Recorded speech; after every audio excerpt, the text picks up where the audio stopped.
Welcome to OSIKANI TV on YouTube once again. Let's take the latest news coming in from the camp of Christian Atsu'S. It's been 10 bad days that earthquake struck Turkey through to Syria, and our brother Christian Atsu'S is yet to be found. What are the latest news coming in?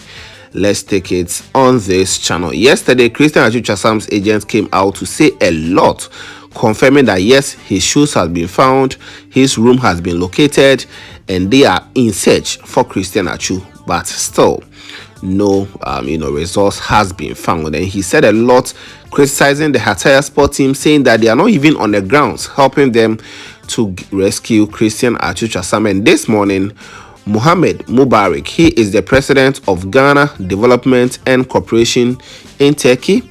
He has spoken a lot on Atsu'S Radio, actually giving us the update on Christian Atsu'S' situation, when we are going to find him, how Ghanaians should be patient, and a lot of things that he said in that interview. So before I allow you to enjoy the interview, don't forget to like the video, subscribe, you leave your comments, then let me know what you think about it. I think we should continue to pray for him.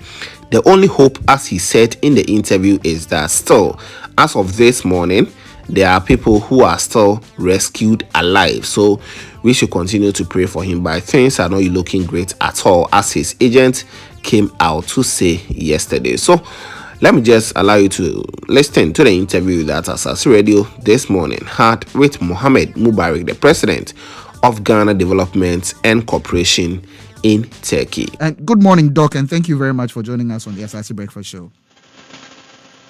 Good morning, and good morning to all your listeners.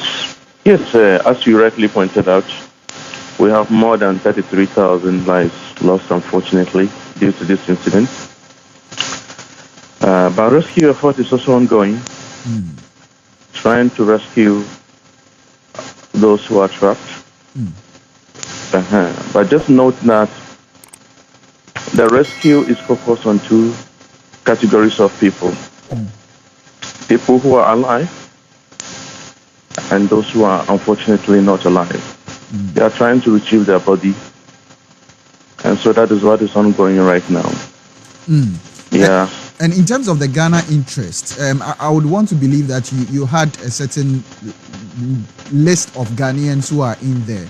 So far, yes. Do you have any numbers in respect of Ghanaians who have been identified as having perished from this unfortunate situation? So let me just say that in general, we have like about 18 Ghanaians around those areas. We are talking about 10 cities plus. Most of them are students. So far, we've been able to successfully evacuate those who are at risk. We've evacuated them to Ankara and Istanbul. Okay. And they are settled as we speak right now. There's no problem. The rest of them, I think about 7 students or so, their city is not that affected. Only part of the city is affected. So they continue to stay in their hostel. And life continues just with them. There's no trouble at all for them. Yeah. From your engagement, except of course the case of Atsu. Christian Atsu, and that's what we want to zone into now. From your engagement with the ambassador, as you indicate, and would want to expect that you have even spoken to the agent of Christian Atsu in all of this. Of course, his wife, his partner as well. What is the progress in respect of his specific? Okay, so let me take the opportunity here to explain some few things to your listeners. And also bring them to a level where they will appreciate the effort that is going on right now. I hear of people talking about slow pace of the whole exercise, and look, this is an earthquake that has hit 10 cities and more. And if you don't know, the size of the affected areas are bigger than a whole country. The size, it is bigger than Portugal, for example. That's the scale of event we're talking about here. And we're talking about an incident that involved many buildings. thousands of lives and property and all of that. So obviously, and also we're talking about people working under very severe weather conditions. The weather is cold, there is no electricity because of the situation. They are trying to fix this at the same time. So things will not work as fast as people would expect. You see, last week, the ambassador was there. She went to the place together with her deputy and some official. First of all, let me also clarify that those places that are affected by the earthquake, nobody is allowed to visit those places except with a special permission from the right authority. If you do not have the special clearance, you will not go there. Even the ambassador, when she was going to the place, it had to take the intervention of the Foreign Affairs Ministry here in Turkey to grant them the special clearance before they were able to access the place. Now, when they went to the place, they realized that, they observed it. The rescuers were doing their work. But again, the rescuers are skillfully, trained people with a lot of experience, both international and national.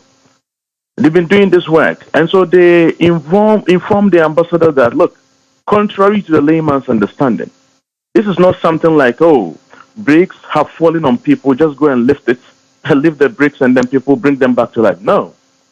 We are talking about lots and lots of buildings. And so they need to take their time. They are very, very careful. Because we are talking about lives that are trapped. And if they do not apply due diligence, what will happen eventually is that they will end up killing the very life they want to save. So they need to apply a lot of caution in the exercise they are doing right now. At the same time, they also need to protect their lives. The lives of the rescuers equally matter. So it's a two-tailed affair. So for me and you, we will be thinking that, hey, it has to be done quick. But for them, they are professional. They understand. They explain to the ambassador that it will take time.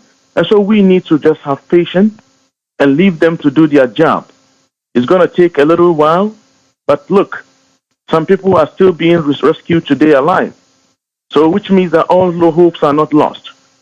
We cannot, they need to take their time to do the work. So the ambassador came back with this information.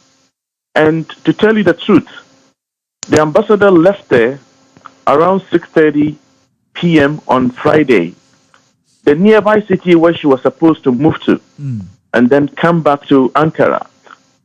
The distance, or let me say the hours, under normal circumstances should have been 2 hours or 2 to 3 hours. So, but it took her more than 7 hours to get to the destination because there is a heavy traffic. Everybody is trying to evacuate. People are moving.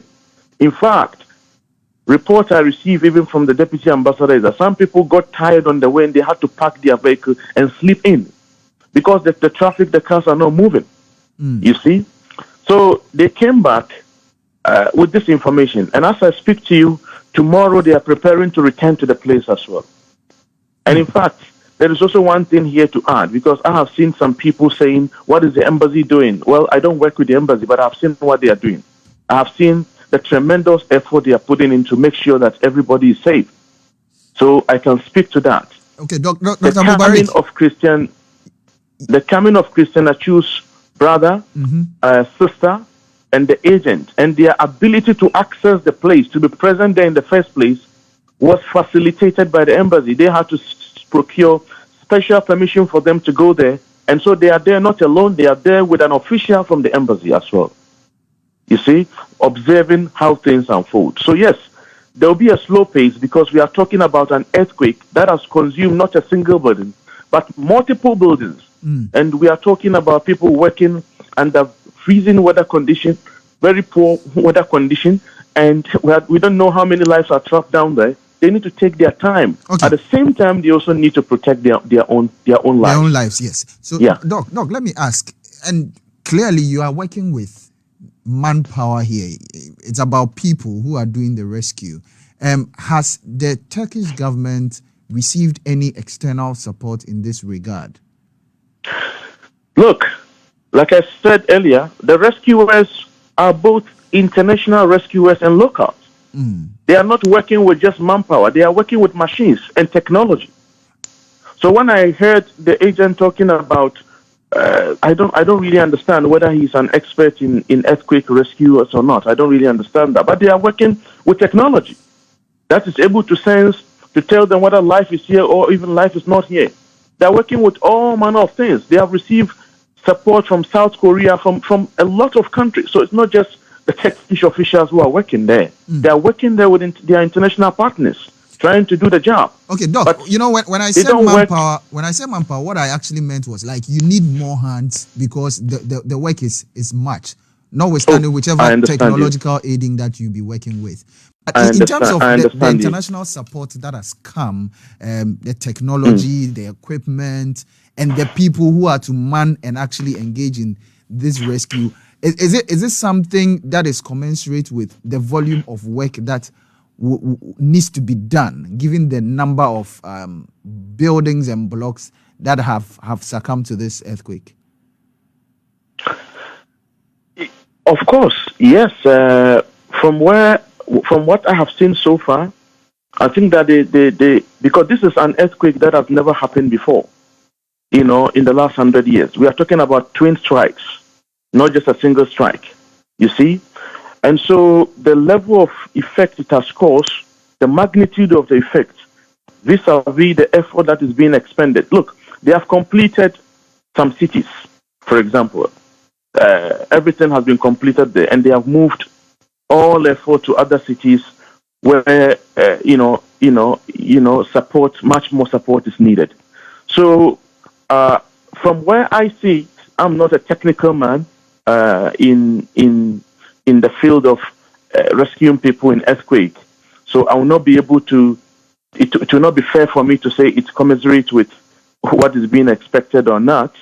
But if I have to speak from the layman point of view and from the level of devastation I've seen, I think that they are doing a great job. And we simply need to exercise patience and continue to pray that it will end and we'll find our compatriots, live and safe.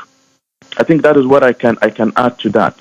Yeah, because they are really, really working day and night, trying to make sure that they rescue people. And like I said, it's not only the Turkish officials who are working. There are people from different countries who have come in to double their efforts. It will take time, and my understanding is it is a work that involves high level of due diligence. Let me point out something to you. There are organizations here in Turkey that I know a lot of people have gone there to volunteer, to join in the search, but they were denied. They were not allowed to go in because they do not have the requisite knowledge and the experience to be able to do that job. We are talking about lives that are trapped. So in as much as, yes, we want to see that everything has come to an end, it has to be done properly so that we do not end up killing one who is not dead already.